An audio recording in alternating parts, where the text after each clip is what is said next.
Ladies and gentlemen, there are many enduring mysteries into which man is probing with all his might and all his intellect, bringing his resources to bear in an effort to understand the very mind of God. For instance, does dark matter exist? And if so, why haven't we been able to detect it? Does dark energy exist? What really is it? Does the universe have a boundary? If so, what lies outside the universe, if anything? Or does the universe just go on forever and ever? Infinity. What happens at the center of a black hole? No one really knows. And why, for the love of God, do the people of South Carolina continue to send Lindsey Graham to the Senate of the United States, where he continues to embarrass South Carolina and the United States by advocating ridiculous and sometimes outright insane things and making statements that embarrassed the entire country, such as not long ago when he suggested that Vladimir Putin should be assassinated. Even fellow conservatives condemned him for that one, and it drew condemnation from all over the world. This is not the first time that Lindsey Graham has done that kind of thing. Graham is one of the foremost warmongers in Washington, D.C., one of the foremost war hogs, a continuous advocate for U.S. military intervention everywhere: Syria, Afghanistan, Iraq, and even recently in Mexico, basically saying that if the Mexican government doesn't clean up their issues with drug cartels, well, we just might clean it up for them. So I guess we're going to invade Mexico again. He's also been trying in various ways to encourage U.S. and NATO intervention in the war between Russia and Ukraine. At one time suggesting we should shoot down Russian planes. And just in cooperation with Scott Blumenthal over the last couple of days, he is introducing a resolution into the Senate of the United States that should Vladimir Putin use a tactical nuclear weapon in the conflict with Ukraine, or should there be an accident, say, where Russia damages a nuclear power plant, something like that, and radiation is blown by the wind over into NATO countries, basically NATO declares war on Russia. We should know, we should let the Russians know, Senator Graham and Senator Blumenthal want us to let Russia know that it's World War III, if anything like that happens. We would see that as an attack. We should see it as an attack directly on us, they say. Graham says he can't imagine a situation in which we would allow radiation seepage like that to harm NATO member states without a massive response. And in Senator Blumenthal's words, Russia would be eviscerated. Russia would be destroyed. Since the Senate resolution that says that if Russia or Belarus, or a proxy of Russia, explodes a nuclear device inside of Ukraine to stop the counteroffensive or to try to break the will of the Ukrainian people, such an attack should be considered an attack on NATO itself. We're of the belief that a nuclear weapon unleashed in Ukraine would irradiate large portions of Europe where we have NATO allies. Senator Blumenthal and I want to put everybody in this body and this Congress on notice that the threat of a use of a nuclear device by Russia is real. And the best way to deter it is to give them clarity, the Russians, as to what happens if they do that. They will be in a war with NATO. If that progress continues, as likely it will, Putin could be tempted to use a tactical nuclear weapon, or, just as likely, try to destroy the main nuclear power plant. Both actions would have dire consequences for the health of Ukraine, but also surrounding NATO nations. Poland is at immediate risk if the use of tactical nuclear weapons or destruction of a nuclear power plant causes radiation to spread, as almost certainly it would, causing significant human harm. This is not a kind of reckless or panicky resolution. It's based on fact and science, and it is meant to send a message to Vladimir Putin and even more directly to his military. Right. They will be destroyed. I guess these guys are of the opinion that if we decide to, we can just press a button and Russia go boom. Doesn't work like that. But having a firm grasp of reality is not typically the strong suit of men like this, including Lindsey Graham. See, they're telling us that if something like this were to happen, it would be a tragedy. It would be a great humanitarian tragedy, and there's no doubt that it would be.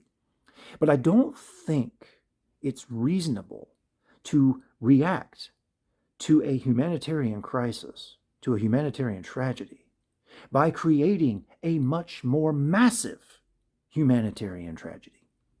You see, just about anybody in the Pentagon could tell you that if it comes down to war between Russia and NATO, Russia very likely would use nuclear weapons to one degree or another. We would have some sort of nuclear exchange with the Russians, whether it's what we call a limited exchange, maybe we only blow up a few cities and kill a few million people, or maybe we just say, heck with it, we got all these things sitting around, we might as well use them, and we just obliterate each other. God forbid either one of those things were to happen. Lindsey Graham seems perfectly willing to take that risk with you, with your children, and with a civilization that has taken 2,500 years to build. Everything that we have labored for, everything that we have struggled for, that we have expended blood, sweat, and tears in an effort to build, everything we have built, all of the beauty, all of the struggle, everything, gone within a day, potentially, just blasted flat. And you and your children sitting around in radioactive ash, coughing up your internal organs. That is very likely the outcome if people like Graham and Blumenthal get their way. And Graham has just been a continuous advocate for poking a nuclear-armed power. He just has some sort of fetish for wanting to destroy Russia, and he thinks it can be done. And apparently he thinks it can be done with us escaping unscathed. That is madness, absolute madness. It is narcissism on steroids. It is suicidal. And Graham stands up in a press conference with a straight face advocating this and basically saying, we can't allow a terrible situation like this to develop without a response, which he seems to think should be a far more terrible situation. Thermonuclear war would be the result of this. Graham doesn't care. Maybe Graham thinks that if this happens, that he gets to ride it out in a bunker somewhere while you and I sign for whatever radioactive airmail Mr. Putin decides to send our way. And then he and the planners of civilization and their infinite wisdom can emerge from the crisis, from the disaster, from their bunkers, and find something to make out of the ashes, while the rest of us just linger and die. And make no mistake, if there is a nuclear war, more than likely, a nuclear war of any extent, more than likely millions will die. It could potentially be much worse than that. Billions could lose their lives in even what we might consider a small-scale nuclear war.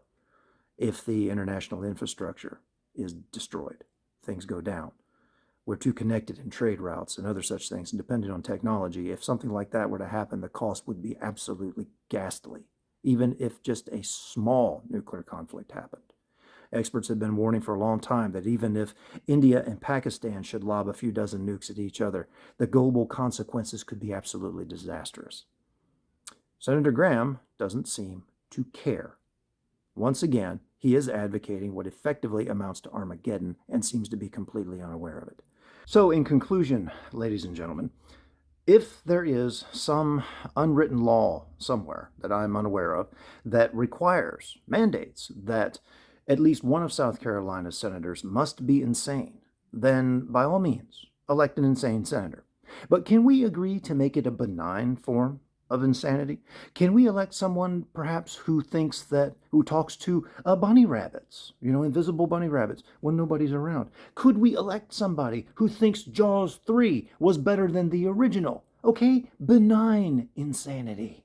Not this megalomaniacal, apocalyptic insanity, though. In the 1980s, we had an anti-drug campaign run by Nancy Reagan with a very simple slogan: just say no. Somebody offers you drugs, say no and walk away. That's all. So they walk up to you on the playground and they say, hey man, you want some of this? You say no, walk away. No and walk away. I'm advocating the same thing here with regard to Lindsey Graham. When he shows up next time and wants you to vote for him, vote for me in World War III. Just say no and walk away. Easy to do, easy to practice, no, and walk away.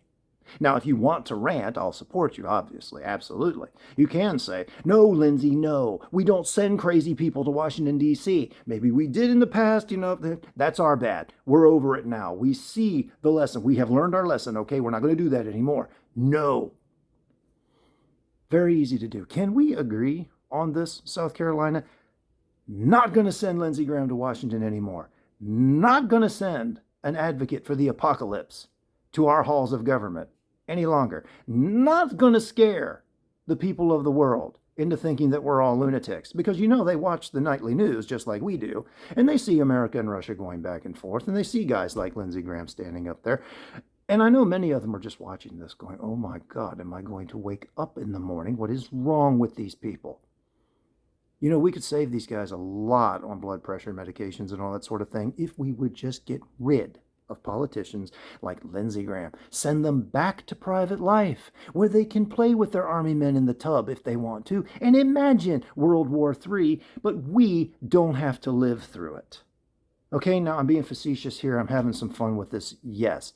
Inside, really ticked off, though, that South Carolinians pay handsomely. We pay him $174,000 a year to do what he does. That somebody in a position of trust like this, supposedly representing the people of the state, supposedly sane, continues to advocate these potential civilization-ending measures. Really, folks, enough.